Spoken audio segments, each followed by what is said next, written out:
Welcome to this episode of the Sports Detective Podcast Show. My name is James Williams, and today Doug Gottlieb is getting pummeled with fat L's on and off the court. So we're going to dive into kind of the worst media week or media month, you could even say, in Doug Gottlieb's career here in a minute. But before I do that, I'll kind of introduce you guys to Doug Gottlieb and kind of who he is as a person. I assume most people watch this know who Doug Gottlieb is, but if you don't, he is a media personality. He first got his media, kind of like he made his name in media being a college basketball guy. And he was actually a really smart college basketball guy. And he's been doing this for a few years now. He's been hosting a weekly, kind of like a prime time Fox Sports radio show from, I think maybe at one point it was 3 hours. I know now it's 2 hours. And he's got like that nice sweet window where it's like in my time, Central Time, it's 2 to 4. And it was announced this offseason that Doug Gottlieb was going to be accepting the job to be Green Bay basketball, a Division I basketball school's next head coach. And a lot of people saw that and were like, hey, Doug Gottlieb's going to give up his radio show. And Doug Gottlieb's like, no, I'm going to do both. And because of that, a lot of people in the media, if they didn't already sour on Doug Gottlieb, have very much soured on Doug Gottlieb. And, basically he's become like a pretty easy target to make fun of in the media.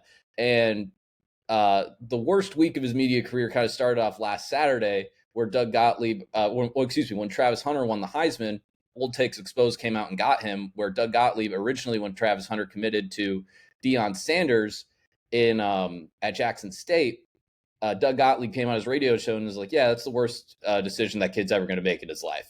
Well, obviously, Travis Hunter won the Heisman Trophy with Deion Sanders and is going to be a top 5 pick in the NFL draft and not the number 1 overall pick in the NFL draft. So hot L for Old Takes Exposed for Doug Gottlieb. But that's not the only reason this has been a week that Doug Gottlieb would normally like to forget. I'll go ahead and we're going to get into the Adam Schefter thing. He got into a Twitter war, a hilarious Twitter war with Adam Schefter. And then we're going to get into the things that happen on the court later in this video. But first, this is something that people have been really clowning Doug Gottlieb on. He posted a meme. You might be like, what do you mean posted a meme? Why would people clown on him for that? Well, this is the meme that he posted. It's kind of like a joke of like, hey, like, as you guys can now see it on your screen, it's kind of like a joke of like, hey, no one like really works in December, bro. And you can see here all of the things that are kind of marked on the calendar. Pretend to work. Don't even pretend anymore. Say you're going to start Christmas shopping for Christmas presents. Actually start shopping for Christmas presents. Nostalgia. Destroy your body with food and alcohol. Prepare for the inevitable disappointment that is New Year's Eve. Realize that you got absolutely nothing accomplished in 2024. And we're going to get into some of the basketball stuff here in a minute, guys. But just so you guys know, Doug Gottlieb's basketball team has not won a game in December. They have not won a game in December. So it's a pretty easy thing for somebody to dunk on you for here. And I don't know why you would do something like that and post something where people can easily come back and clown you. Unless you're one of those people that is like, I don't care, people clown me, I just care about engagement. All right. Well, fast forward to, I believe this happened on Monday. Adam Schefter came out with a report, and I'll go ahead and show you guys the report, that Michael Vick was becoming a serious candidate for the Sacramento State head coaching job. So this is what Schefter reported. Sacramento State is in discussions to hire former Pro Bowl QB Mike Vick as its new head coach. Per sources, Sac State plans to move up to FBS. It's building a new stadium that has over $50 million in NIL. Sacramento State would build an experienced coaching staff around Vick that is in line with the new frontier of college football. Okay, so that's what Schefter tweeted.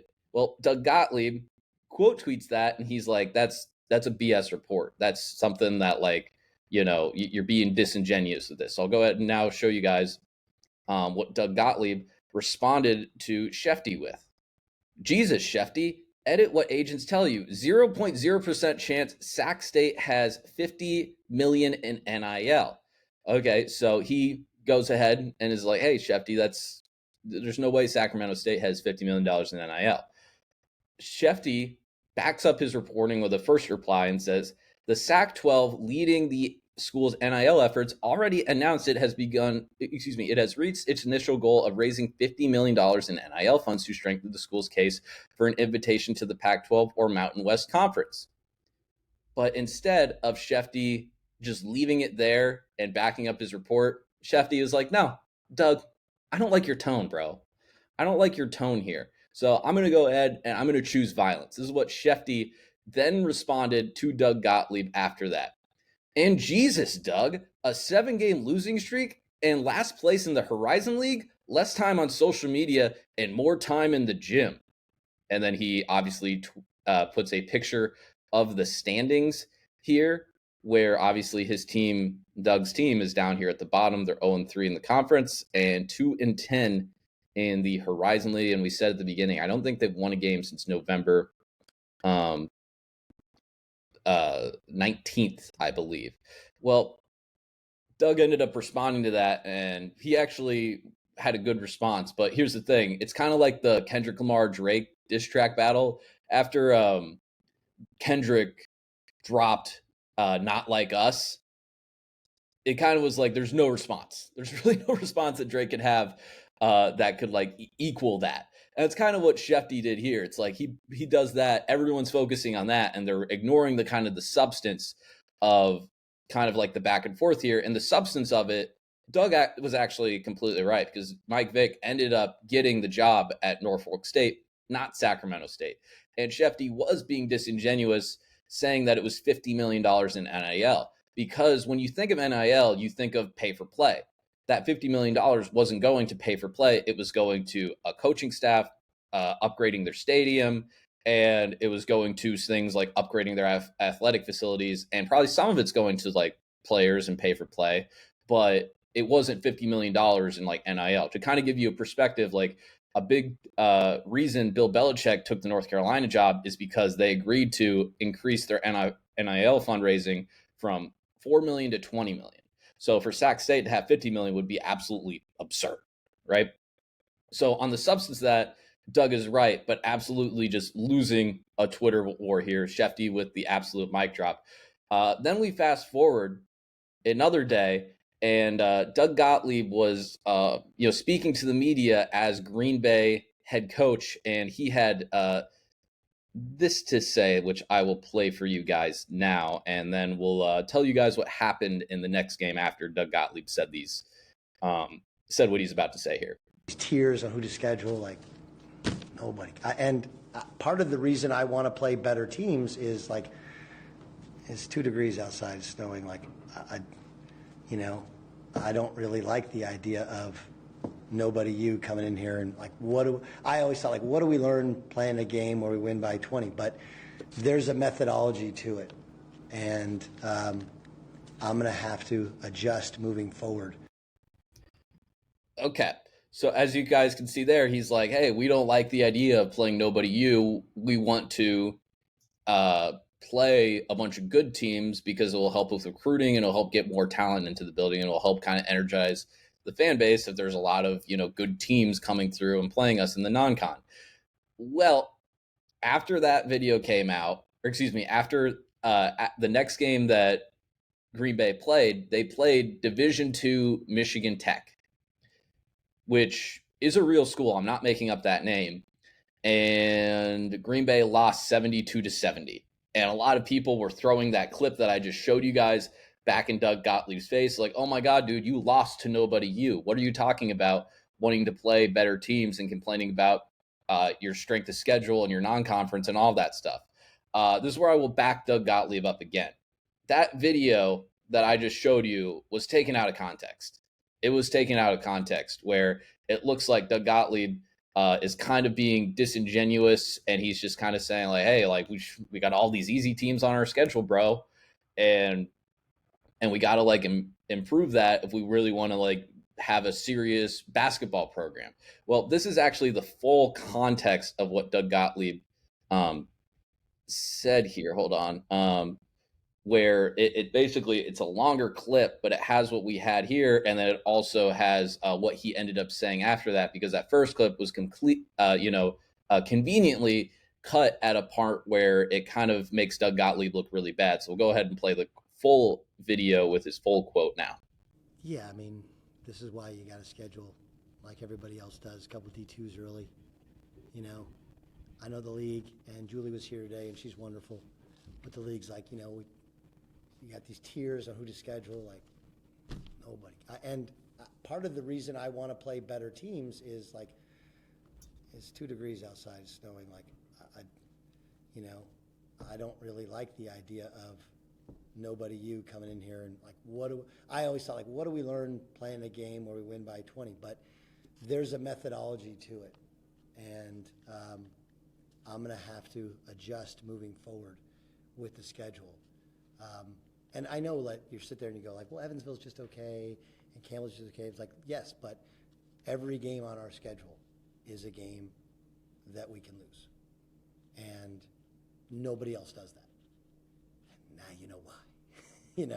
So. Okay, so there's more of a full context clip there where he wasn't being like disrespectful to like the D2 schools. He's saying like, hey, actually we could lose to anybody. We can lose to anybody, even though the first part of that clip, if you cut it off in the middle, it's like, hey, we're way above playing like a nobody you, bro. We're way above playing Michigan Tech, even though it's still not like the best thing. It is taken out of context. But here's the thing about Doug Gottlieb. He quote tweeted that original thing as Barstool Sports ran with that, and they're basically like, hey, we're gonna like, dunk on you again, Doug Gottlieb. And he kind of said this is bull crap and like taken out of context and all that stuff. Here's the thing about Doug Gottlieb and all the stuff that's going on here with Schefter and even this Michigan Tech thing. Even though that stuff was taken out of context, even though you are right on the substance of the stuff with Schefter there, people don't care. Why do people not care? Because you're in the media and you're an easy target. And if your team is not playing that well, it's just going to be so easy to dunk on you, bro. And the fact that you think that you can do a full-time radio job and you can also do a full-time Division I men's head basketball coaching job is completely disrespectful to both professions. It's incredibly disrespectful. I work on this podcast. Now I do all of like my editing. I do my camera setup. I upload it onto YouTube. I do all of the research for all this stuff. Doug, with his radio job, obviously has a staff around him where he probably just has to do prep, and then he has to record, and then all of the editing, all the audio, video, whatever goes on with that is done by other people. And even he probably has people in his staff that help him come up with ideas to make content. So it's obviously a lot easier for him to do a radio show than maybe it is a 2-hour radio show than it is for me to do a 2-hour radio show. But all the time that you actually do have to put in for like a radio show where it's like prep and, obviously the recording stuff, because it's not just you show up there and then you talk for 2 hours. You have to do prep on all of this stuff, right? And if you're talking about sports radio, you're going to have to be at least pretty locked in on football every weekend. You're going to have to be locked in on basketball every single evening. And to do that while also coaching a men's basketball team where you're going to have to coach 35 games a year, you're going to have to do practices and stuff like that. You're going to have to do off-season training. You're going to have to do recruiting. It's just way too much, man. It's just way too much. And hey, man, I don't know what's going on with your radio show. I'm sure you're still doing fine at that, but your basketball team don't look that good, bro. It don't look that good, bro. And this is kind of like the original thought when we thought when he took the job, dude, you're going to have to pick one. You can't do both. You can't do both, because if you're going to do both, and then it's one thing to do both and you're going to be winning at basketball.